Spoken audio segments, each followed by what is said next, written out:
Amazon Pharmacy presents Painful Thoughts. I read somewhere that the average American spends 13 hours a year waiting in pharmacies for prescriptions. Clearly, I am above average. I thought being above average would feel better. Maybe I'll read some greeting cards. Next time, use Amazon Pharmacy. We deliver. And here's to being anything but average. Amazon Pharmacy. Healthcare just got less painful. Ryan Reynolds here from Mint Mobile. With the price of just about everything going up, we thought we'd bring our prices down. So to help us, we brought in a reverse auctioneer, which is apparently a thing. Mint Mobile Unlimited Premium Wireless. How to get 30, 30, bit to get 30, bit to get 20, 20, 20, bit to get 20, 20, bit to get 15, 15, 15, 15, just $15 a month? Sold! Give it a try at mintmobile.com/switch. Upfront payment of $45 for 3-month plan, equivalent to $15 per month required. New customer offer for first 3 months only. Speed slow after 35 gigabytes if network's busy. Taxes and fees extra. See mintmobile.com. Welcome to the HCI family of podcasts. We're your source for personal, professional, and organizational growth and development. We share our own original research, explore industry trends, and interview executives and thought leaders from across the globe. Join us for practitioner-oriented content around all things leadership, HR, talent management, organizational development, and change management. Maximize your personal and organizational potential with the HCI family of podcasts. Maria Kellis, welcome to the conversation today. Well, thank you so much for having me. It's a pleasure to be here. It's a pleasure to be with you. You're joining us from the San Francisco area. I'm south of Salt Lake City in Utah. And today we're going to be talking about aligning your career with your personal goals. This is a really important topic. I think we all strive to find meaning and purpose in the work that we do. We spend so much of our waking hours doing work, in our careers. And, for many of us, it's by far the vast majority of our waking hours that we're spending in the workplace. So we want it to matter. And part of that, I think just really falls on the foundation of what are our values? Do we know what those values are? And are we able to find alignment with what we're doing? And I don't want to disparage anybody. I don't think there's any dishonorable work. I think if you're putting food on the table, if you're putting a roof over your head, and if you're taking care of your family, I think that's honorable. I think that's fantastic.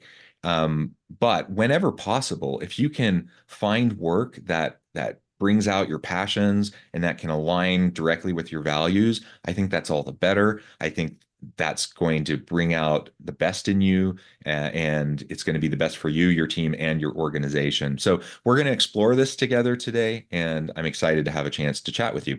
As we get started, I wanted to share Maria's bio with everybody. Maria Kellis is a celebrated strategist, mentor, and business consultant, blending technology and spirituality to help individuals and organizations realize their full potential. With a background in both tech startups and spiritual healing, Maria has forged a unique perspective on merging both worlds, empowering individuals to work in alignment with their values and purpose. Over the years, she has collaborated with various companies, assisting in their growth while ensuring well-being remains a focal point. Again, I think that's fantastic. I think that's really important that we keep all aspects and our holistic well-being in mind as we pursue our life's goals. Maria, anything you would like to add by way of your background or personal context before we dive on in further? I absolutely. And it's interesting. Today, I am in San Francisco as I'm talking to you. And usually I live around the world. Running a business comes with a lot of what ifs. But luckily, there's a simple answer to them. Shopify. It's the commerce platform behind millions of businesses, including Thrive Cosmetics and Momofuku. And it'll help you with everything you need. From website design and marketing to boosting sales and expanding operations, Shopify can get the job done and make your dream a reality. Turn those what ifs into... Sign up for your $1 per month trial at shopify.com/special offer. This episode is brought to you by Indeed. When your computer breaks, you don't wait for it to magically start working again. You fix the problem. So why wait to hire the people your company desperately needs? Use Indeed's sponsored jobs to hire top talent fast. And even better, you only pay for results. There's no need to wait. Speed up your hiring with a $75 sponsored job credit at Indeed.com/podcast. Terms and conditions apply. This episode is brought to you by Greenlight. Get this. Adults with financial literacy skills have 82% more wealth than those who don't. From swimming lessons to piano classes, us parents invest in so many things to enrich our kids' lives. But are we investing in their future financial success? With Greenlight, you can teach your kids financial literacy skills like earning, saving, and investing. And this investment costs less than that after-school treat. Start prioritizing their financial education and future today with a risk-free trial at greenlight.com/Spotify. Greenlight.com/Spotify. This episode is brought to you by Polestar. There's only one true way to experience the all-electric luxury SUV Polestar 3, and that's to take a test drive. It can go from 0 to 60 in as little as 4.8 seconds with the dynamic handling of a sports car. But to truly understand how it commands the road, you need to be behind the wheel. Up to 350 miles of range, the 3D surround sound system by Bowers & Wilkins. It's all something you have to experience to believe. So book your test drive for Polestar 3 today at polestar.com. If you went on a road trip and you didn't stop for a Big Mac or drop a crispy fry between the car seats or use your McDonald's bag as a placemat, then that wasn't a road trip. It was just a really long drive. Ba-da-ba-ba-ba. At participating McDonald's. I live between 7 countries, and I have created a life because I chose this life. And this is, we often talk about life by design versus life by default. And I have finally gotten to that point in my life where I realized that our values are what makes work fun. And I really want to stress this enjoyment principle in here because it took me all my life to understand. It took me decades to understand this.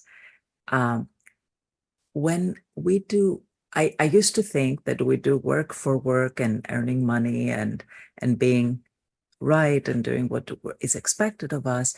And then we do our hobbies and what we enjoy as a side project.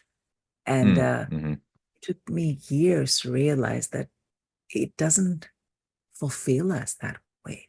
And it becomes draining. It takes part of us. That's what creates disease. That's what creates stress. That's what creates dissatisfaction.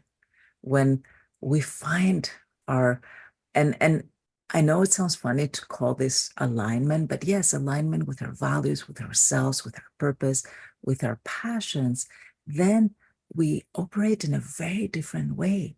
Work becomes fun. Work becomes this place that we go to do what we want to do. And then we are not counting the hours for work to be over. We are excited to be where we are. And then the more we align ourselves, the better overall we end up being.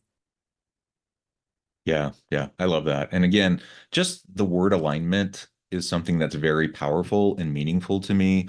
I think in life in general, finding alignment is very important. And whether we're talking about, physically, like skeletal alignment, in terms of posture, I think that's important. And anyone who's ever had any sort of like back pain, how important alignment is in terms of your back alignment, as an example.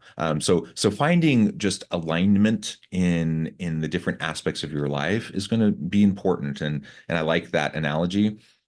Finding alignment between your values, finding alignment between your purpose and what you spend your time and energy doing, I think is very meaningful. And I want to highlight what you said. Like, it's taken you decades to get there.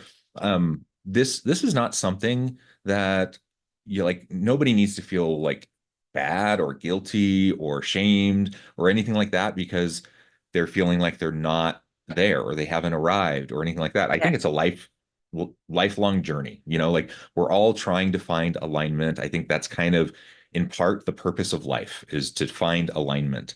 I also think that alignment today might look a little different than alignment tomorrow, for me, because at different points in my life, there are different aspects of my life that require different aspects of me, different stages of life, different stages of my career, different, stages of my family, etc. Life stages, family stages, career stages, etc. And so alignment shifts just like my life stage shifts. And I think it's an ever ongoing process that we practice self-reflection. We try to find that alignment, and just the exercise of trying to better understand who we are, where we're at, where we're going. I think all that's super powerful. And I just love it. So I think going And through that process and you brought trying up to figure that out is wonderful. you brought up a very important point about everything is shifting. The only constant in life is change. And when again, took me a long time to realize that, but we are always, as humans, or at least I used to, always try to hold on to this perfect picture of what life should be like, and trying to get there. And I realized life happens in the moment. It happens, and constantly that moment is shifting. So change is part of life. There's a great wise man called Buckminster Fuller from the last century, and he's talking about something called precession. This idea that bodies in motion always attract what we want. And I knew this, and it took me, again, years to find out something that could show me what that means, like, so I could put words into it and I could practice. Because all these principles that we will talk about today, they're very, sometimes can be esoteric, and they're very deep. And I believe that what people need are very practical applications, tools that they can use today in their lives, so they can be a little bit more in alignment. Because I can tell you, when I started on this journey, people will say, oh, you just need to love yourself more and to be more in balance, and to accept yourself, and I was like, what does that even mean? I don't even know where to begin to start. So when we talk about alignment, what it means is that we know ourselves, we know our value, we are what we say congruent. Congruent means that I know that I like to be healthy. And so that means that when I have the opportunity to do something good for myself, then I choose that. If I have the choice between eating salad or eating a very highly processed meal that is probably full of something that I can't even pronounce, I'm going to choose the salad. And that is many, many choices that I make. So we can choose what is our values. We really choose that. And if it's not our values, we'll know really quickly, because we'll say, well, it doesn't feel good. Well, then it's not aligned. So use yourself as the person, as the measure stick. So if being healthy means that you feel good about yourself, then great. If you feel miserable and you are absolutely stressing out about doing things right and you're creating conflict in your life, you're not in alignment. Don't kid yourself that, oh, I'm following all the rules. You're not doing this right. So go back to what feels right. And we are very smart people. And at the same time, we're human.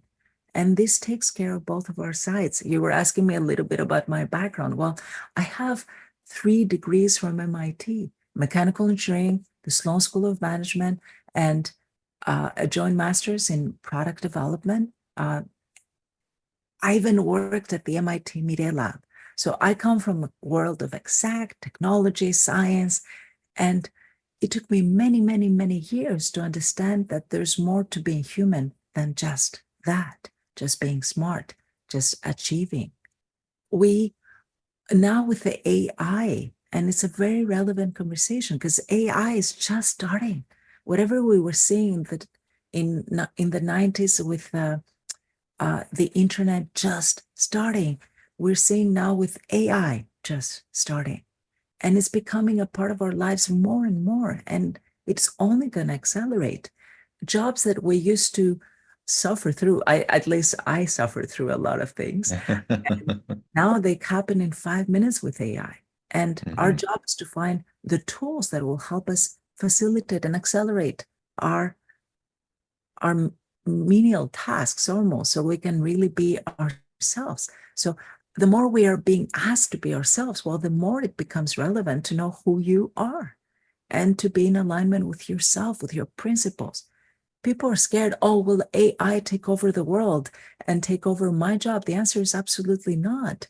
When you're becoming the best version of yourself, the most valuable version of yourself, then AI has nothing on you because it's just a machine. It's almost as if you're asking, well, will the calculator take over my job? Well, if your job was to do addition, probably yes.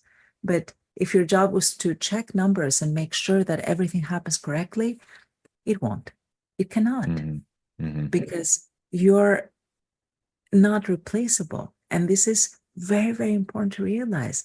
AI is here to help us. AI is here to improve us, to accentuate us, to accelerate things. Well, who are you to accelerate you? Because we accelerate you in the wrong platform, then you're probably going to fall off the tracks because you're not balanced enough to stay on track.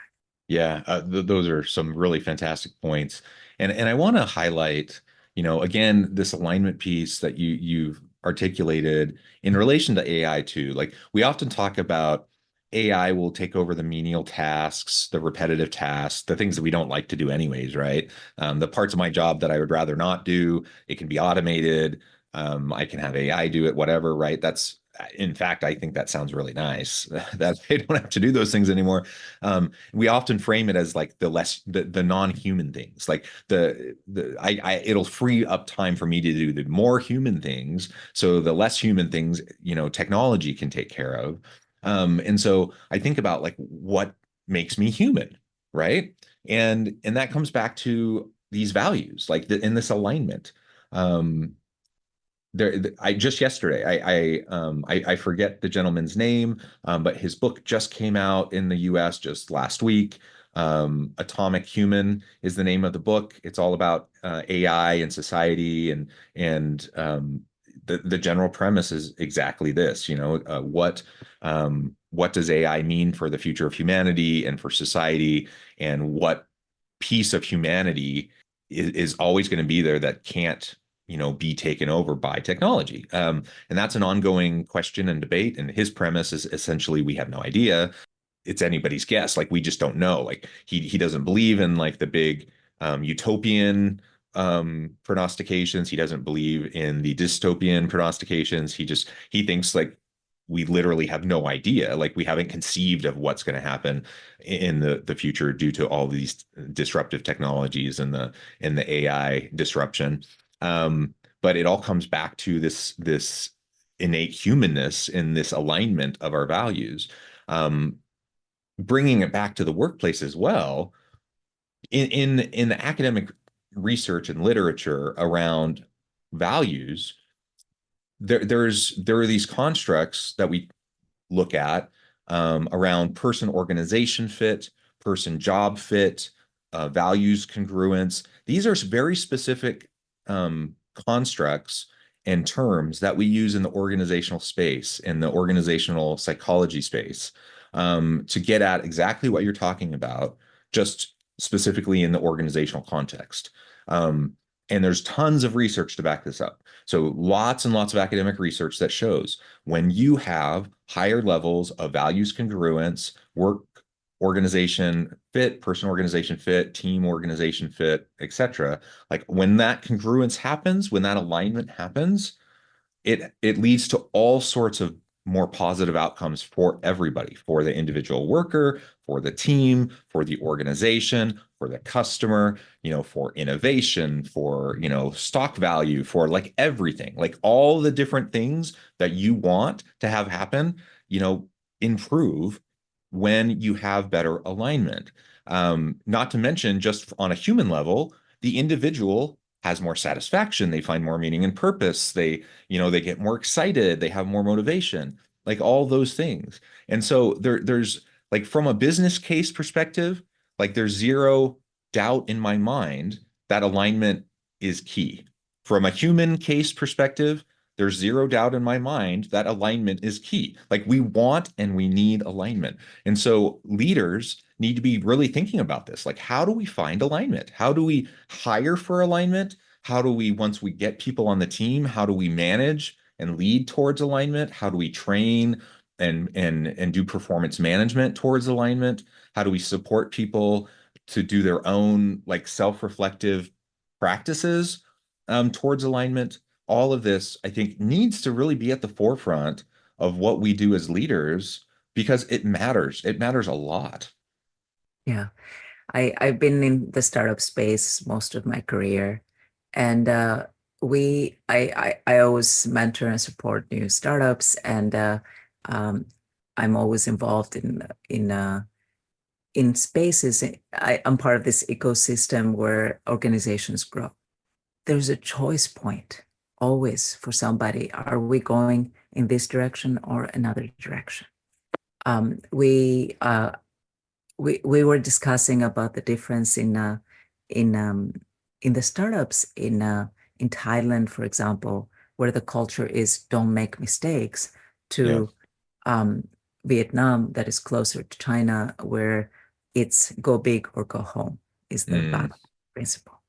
And we realized that this means that we are producing more startups Vietnam and in countries where people are willing to replicate this model of go big and go home. There's no shame in failure. Just keep doing this. You'll get it right. And even though it sounds really good on paper, in practice, how do you take people who come from a culture that may not reward this risk-taking behavior and still allow them to take risks?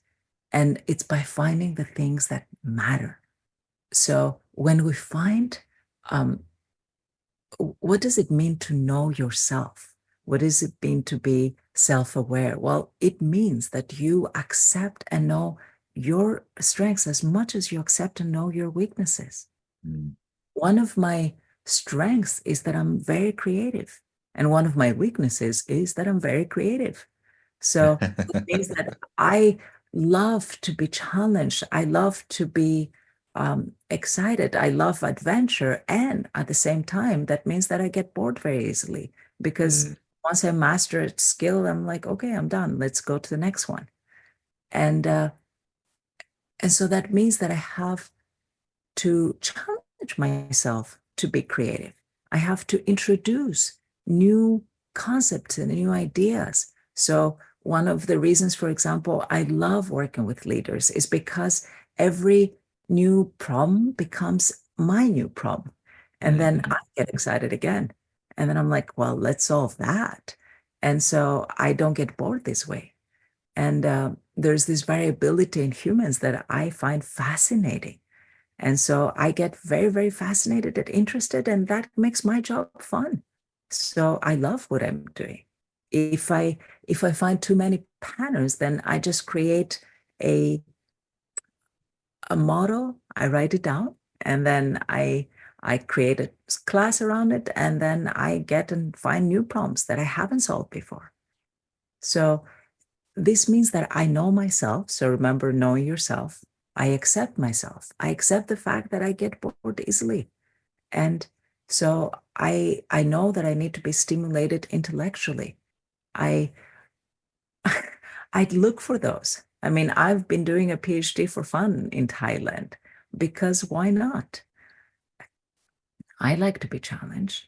And I am trying to always find things that stimulate my intellect because I know that I'm a smart person. I can't sit around doing nothing.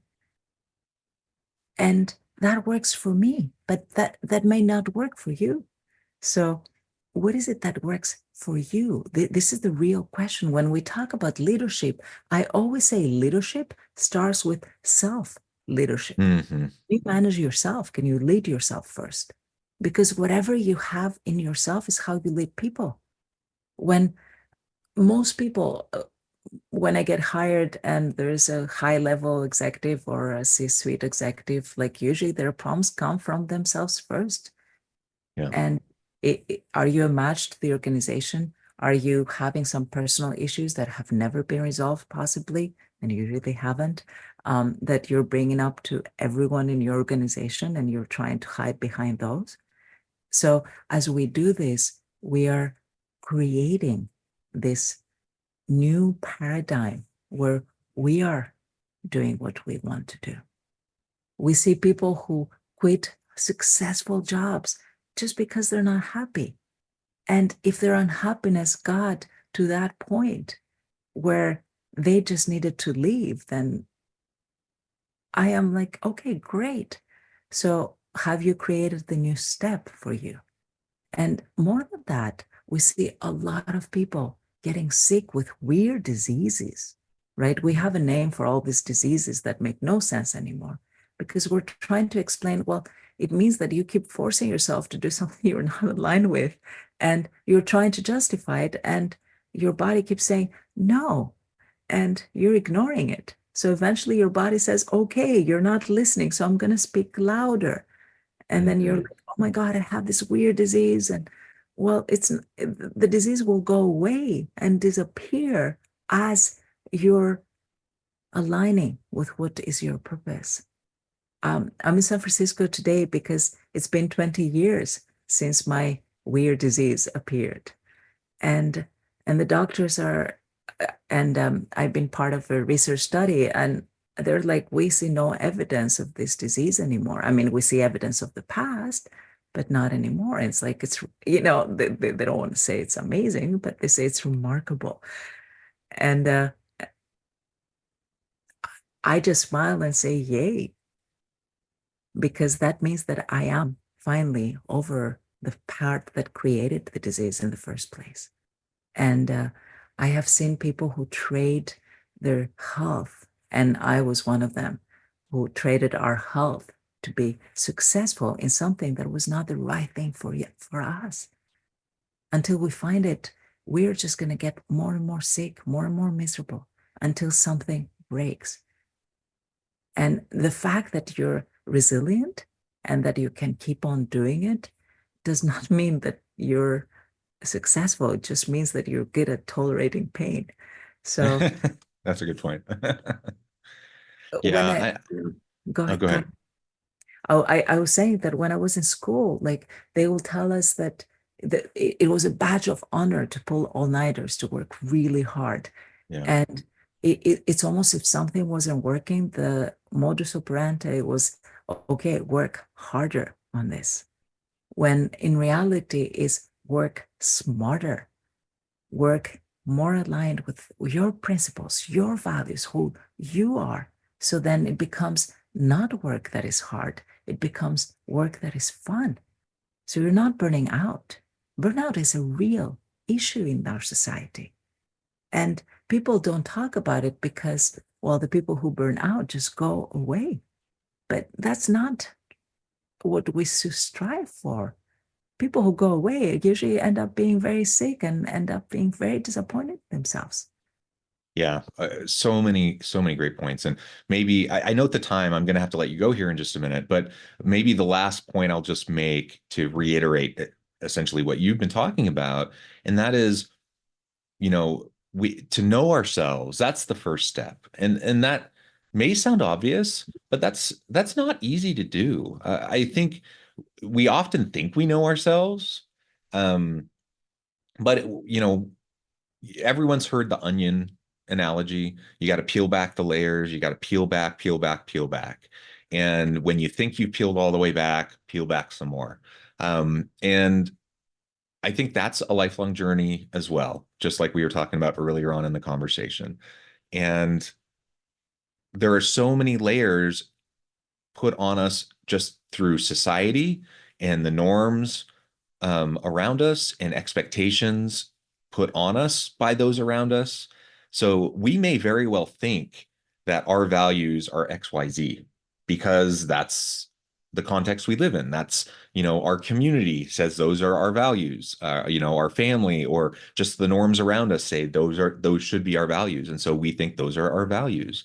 And we may live according to those values, but that doesn't necessarily mean those are actually our values. We won't know that until we start to peel back the layers of ourselves and until we really start to do the deep work and the deep self-reflection. And that actually is hard, and it's a little scary sometimes for people to do that work. And so it's not so simple to just say, just know yourself. Like, that's actually hard. That's hard work. That takes a lot of time and energy, and it takes consistency. So I'll just reiterate that. I think that's a really important point, and something we all can start doing today. Journal, do meditative practices, mindfulness practices. Just make that a part of your daily work. And we can actually think of it as discipline. yes, You can actually think of your practice as work.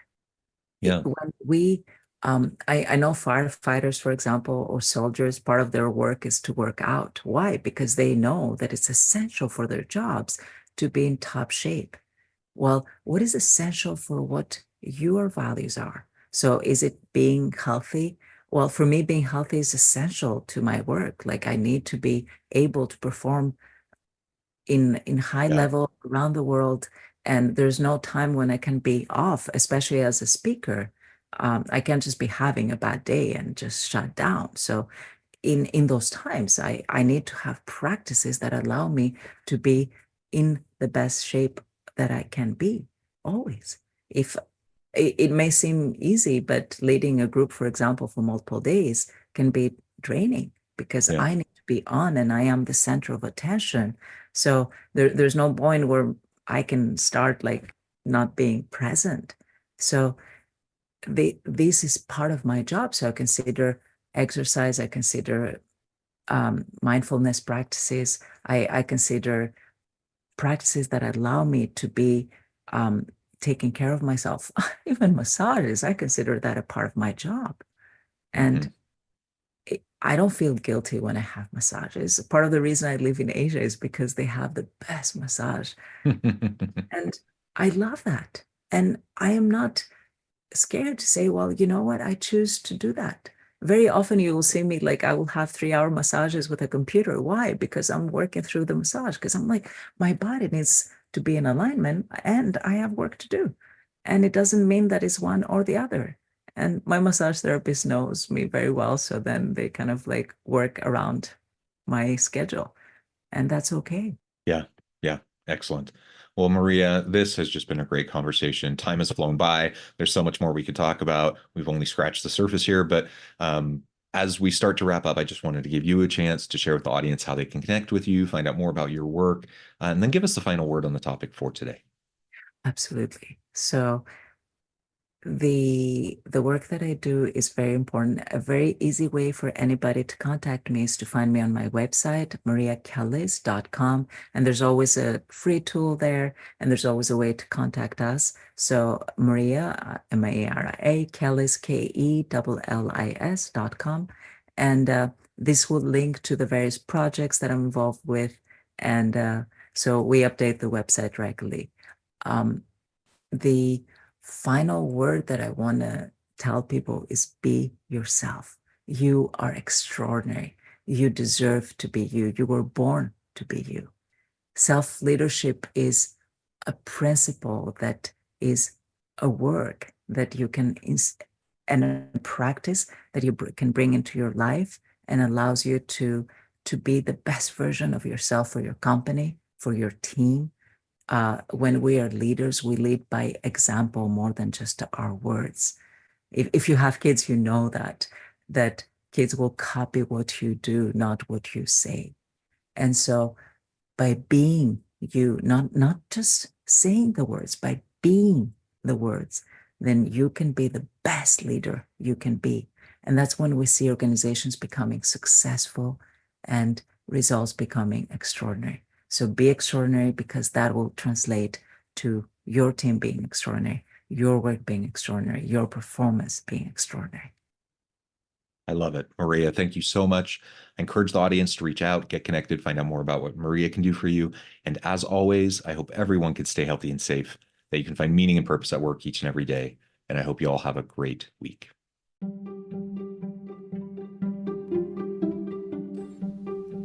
Thanks for joining us for this episode of the podcast. We hope you stay healthy and safe, and please join us again soon.